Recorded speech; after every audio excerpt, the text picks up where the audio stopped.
Welcome to the place where we learn about and learn from the leaders in our field who are powering creativity. I'm Aaron Dworkin, and this is Arts Engines.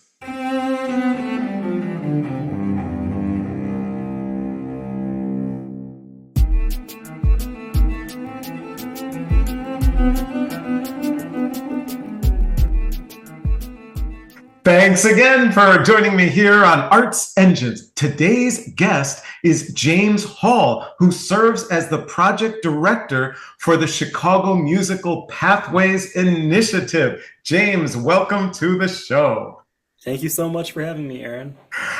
So I'm so excited to be able to talk with you. And I thought what would be great is if first you could just share with our audience what is the Chicago Musical Pathways Initiative, sometimes referred to as CMPI, and kind of what is that? What's your structure and what's the overall goals for the initiative?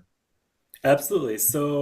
I'll start with the big picture. CMPI exists basically to create opportunities for young classical musicians from underrepresented backgrounds in music, meaning BIPOC musicians, musicians from low-income households, or those who'd be the first in their families to attend college.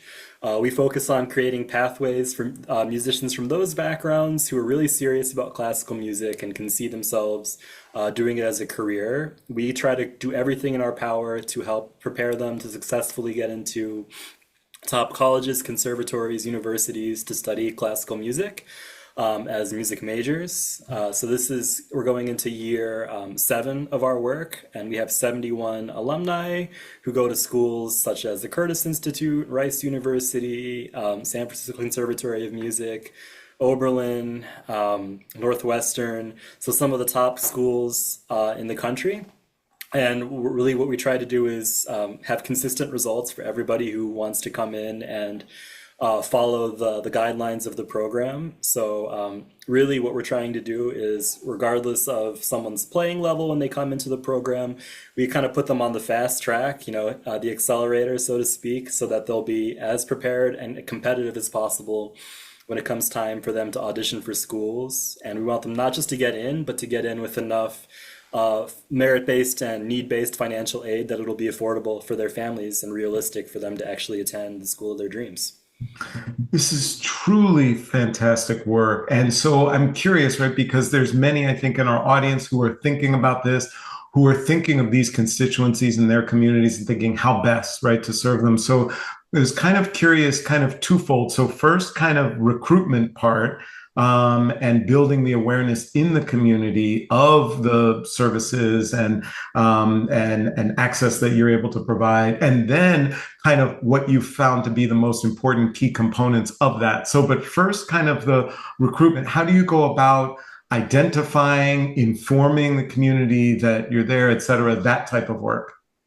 Yeah, well, I think we're really fortunate in the sense that when CMPI started back in 2019, people were really bought in from the beginning. I mean, I don't know about yourself. I'm a classical musician, and when I heard about the Atlanta Symphony Talent Development Program, which is what CMPI is based on, it was like, oh my gosh, I really could have used a program like that when I was coming up. And I think a lot of people feel the same way. So there were a lot of people in that initial year of CMPI who were like, yes, I have students who have basically been waiting for this type of opportunity. And so we had people lining out the door for that first audition. And, we've been around long enough now that there's a lot of word of mouth, fortunately. Mhm. Which is not to say that we don't actively recruit. We do. We go into schools, we go into community music programs, we try to build one-on-one relationships with private teachers and all the other folks, public school teachers who might have students who meet our eligibility requirements. But fortunately, yeah, there's been a strong interest in CMPI from the beginning. And really, our goal is just to make sure that for the amount of funding that we have and the resources that we offer, we can support as many kids as we can. We don't want there to be a student who meets our eligibility requirements, who's kind of out there on their own, who doesn't know about what we do, and therefore we can't benefit. them. Absolutely, absolutely. And so as you've gone through this, you've identified these just, aspiring young students, right? It's so amazing. I can only, you see, right, that future opportunity that all of them can realize. And now that you've had this work and you've had these successes of students going, right, some of the top music schools around the country, as you look at the work, are there one or two kind of the key, or even a couple of the key components that you feel as you've looked, you're like, this is important? So those who are watching, like what we found is if we provide this, that makes a huge difference. Or if somehow we haven't been able to provide this, we find that often can become a barrier for one of our students. Have you found kind of these key areas? Absolutely. So what we try to do is be comprehensive in our approach. We provide financial assistance, we provide workshops and education opportunities. So really everything that could potentially derail somebody from being successful in classical music, we try to fill in all of those gaps. But in terms of like what the key thing is, I think really is people. It's having individuals who are taking interest in the lives of our students and are willing to kind of go above and beyond and provide things that we can't do by ourselves. So I'll give you an example of that. We had a student, a bassoon player, who joined our program as a ninth grader, still very much learning how to operate the instrument at the time, but our judges saw potential in him. One of the requirements of the program is that they go to summer camp. So this student went to a great summer music program where he got connected with the principal bassoon of a major American orchestra. That person took an interest in him and not only offered him free virtual lessons for an entire year at no cost, also gave him a professional level bassoon. You know how expensive bassoons are, for him to use until it was time for him to go away to school. And then that sort of opened the door for him to get connected with, a top-notch symphony player here in the Chicago area as his sort of local teacher. These are the things that only people who have access to these things can provide. And so it's really we really take a village approach. Every student in our program has access to a professional musician who serves as a family mentor, and that mentor is usually a person of color themselves. And I think it's the sort of thing where like you meet kids who are really passionate about anything, not just classical music, but you see someone really pursuing something that they're so passionate about, and you just can't help but get interested and want to support them. And that's sort of where the magic happens. People take an interest in these kids and they say, okay, I heard that you were looking for an instrument. I heard that you're looking for X, Y, and Z. I just happen to know somebody who knows somebody. That's where the things kind of happen and the connections are made and it snowballs. So and that's so great. And thank you for sharing that, sir, right? Because it's always, we can hear, okay, these are the processes, but when you hear that story, you're like, wow, you actually can visualize the impact, what that does for a young person and their trajectory to the professional world.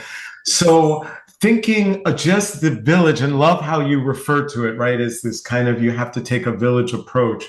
That sounds like a lot of partnerships, a lot of relationships. And so just wondering again, also for those who are watching, and I'm sure many who are like, we want to have that kind of village supporting young people in our community. Can you share just a little bit about how you approach that organizationally? Because it sounds like a lot of work, or do you develop partnerships? Are there any kind of key approaches that you use that you found this is what works for us to not only build the village, but retain it, to maintain it, and make sure that all of these avenues of possibility are available for our young people? Yeah, well, I think it's sort of what I was saying about recruitment. It's when we talk about our mission and the work that we do, there are people who, you see their eyes light up and they want to get involved, and those people become allies and they tell other people. Or you talk about your mission and you see the opposite. People's eyes glaze over and you realize, okay, not for them, don't worry about it. So they'll find another organization that resonates with them. So I think it's really, and that's how it struck me too. When I heard about the Atlanta Symphony Talent Development Program, I was like, this is exactly what I needed when I was a child. And I think people feel the same way about CMPI. So those people are out there. And so I think what we try to do is be really bold and courageous in talking about our work with people. And that enables us to find allies. And, some of the people who I was talking to and our team we've been talking to since year one are still involved and, have brought other people into the fold. So I think a lot of it is just this is a field of work that really resonates for people and kind of activates them on a personal level. And that really has helped, I think, more than any one thing. And I'll just share about that student. He's now at he's going to Eastman, the student that I mentioned before. Going to his second year at Eastman now. And Awesome. his teacher, the teacher that he had when he joined the program, is now in our community as offering college consulting, individual college consulting, to our fellows. So you see, like these connections, once they're made, they prove to be pretty durable over a long period of time. That's absolutely awesome. Well, this is extraordinary work that you're doing. Unfortunately, we are just about out of time, but I always like to ask of all my guests, right? This work is obviously so rewarding, but I'm curious, as an arts leader, as an administrative leader, there's got to be some tough days. It seems like there's obstacles you can't overcome. Just curious, do you have any leadership methods or approaches that you utilize in kind of the toughest of times that helps you through? Yeah, that's a really good question. I feel like, especially today, there's no shortage of challenging times for sure.